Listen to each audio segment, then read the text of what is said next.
On s'entend que le problème avec les armes à feu, c'est quand l'autre en a une et toi, t'en as pas. Et pour régler le problème, il y a deux approches. Il y a celle du Canada qui dit « arrangeons-nous pour que ni un ni l'autre ait d'armes à feu ». Comme une mère qui regarde ses enfants chicaner et dit « ben gars, si vous n'êtes pas capable de vous entendre, n'aura pas de jouet pour personne ».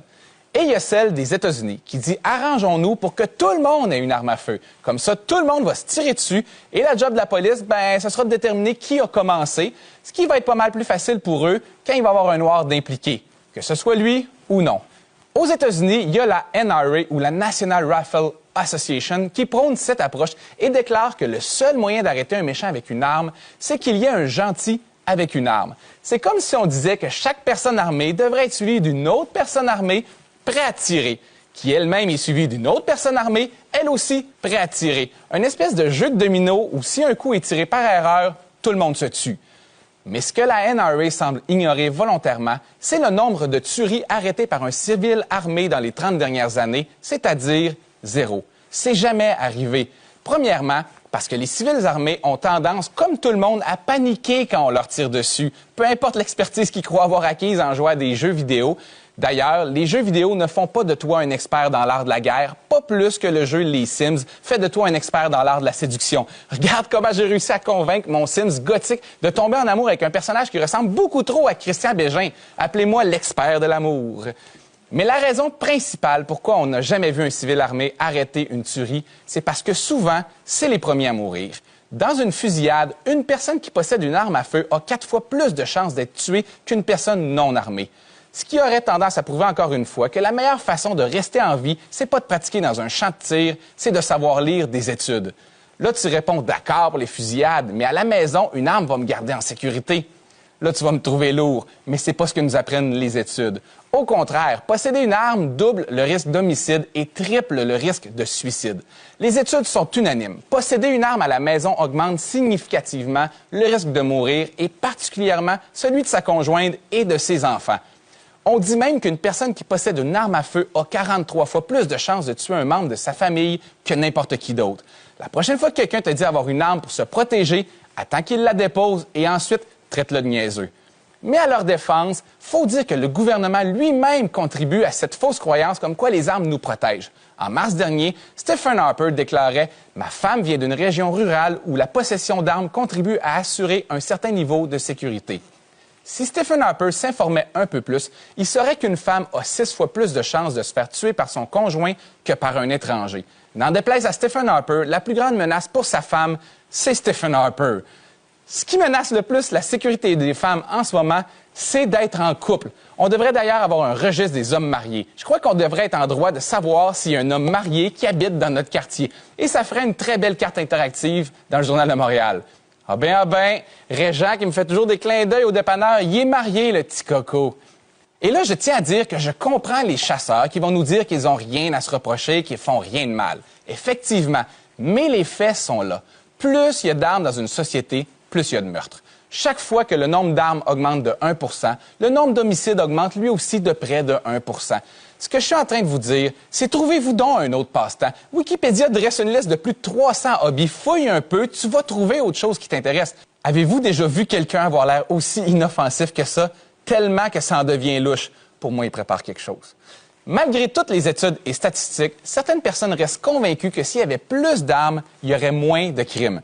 Leur théorie se base sur un graphique qui prétend qu'à un certain moment, on va avoir atteint un maximum de meurtres et ensuite, plus on va ajouter d'armes, plus le nombre de meurtres va diminuer.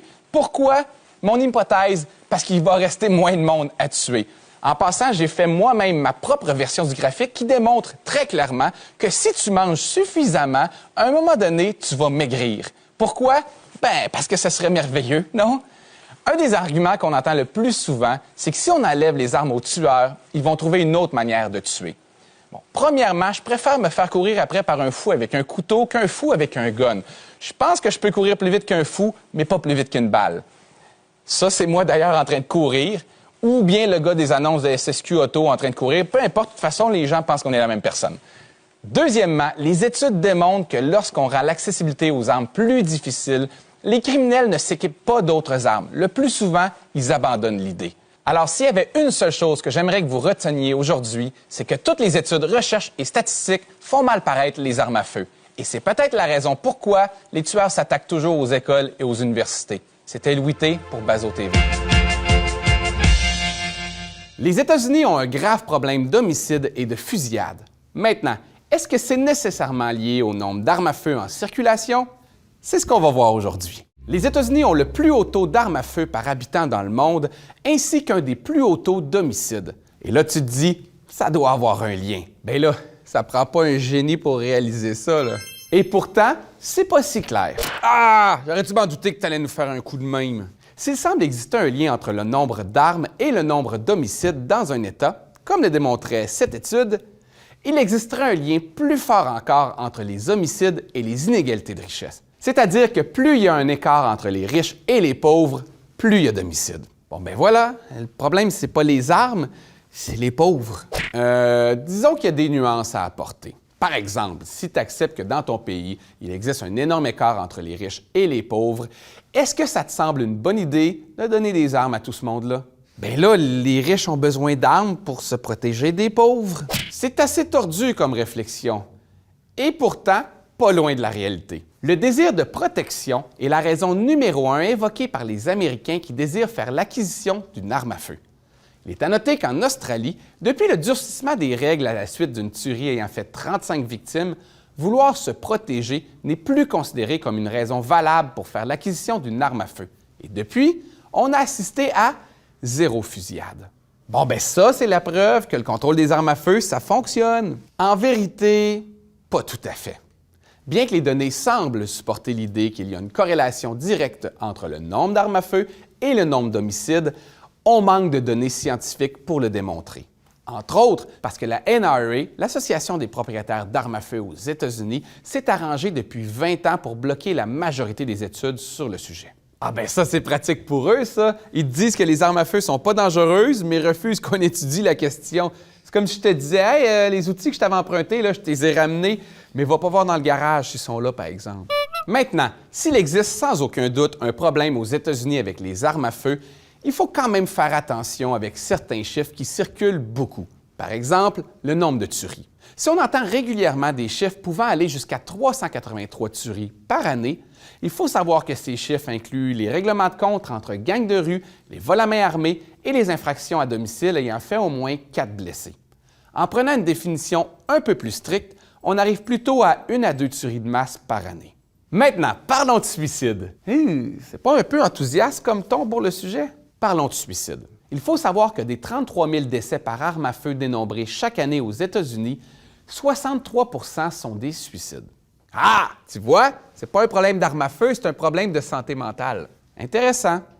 Parce que c'est aussi ce que croit une majorité d'Américains, pour qui le problème ne résiderait pas dans la facilité de se procurer une arme à feu, mais plutôt dans une problématique de santé mentale. C'est aussi une théorie qui trouve écho au Québec. Malheureusement pour eux, la science n'est pas d'accord. Bon, là, on va se le dire, là, la science, là, c'est un peu comme une belle-mère, toujours en train de se mêler des affaires qui ne la regardent pas. Par contre, j'ai une statistique qui va peut-être vous surprendre. Selon l'Organisation mondiale de la santé, les États-Unis sont le pays avec le plus grand taux de gens souffrant de maladies mentales. Honnêtement, c'est pas si surprenant que ça. D'ailleurs, c'est aux États-Unis où on retrouve le plus grand nombre de gens en dépression. Amusons-nous alors à faire une liste de choses dont les gens dépressifs ont besoin. De l'aide, oui. Du soutien, oui. Des médicaments, probablement. Des armes à feu, je ne pense pas.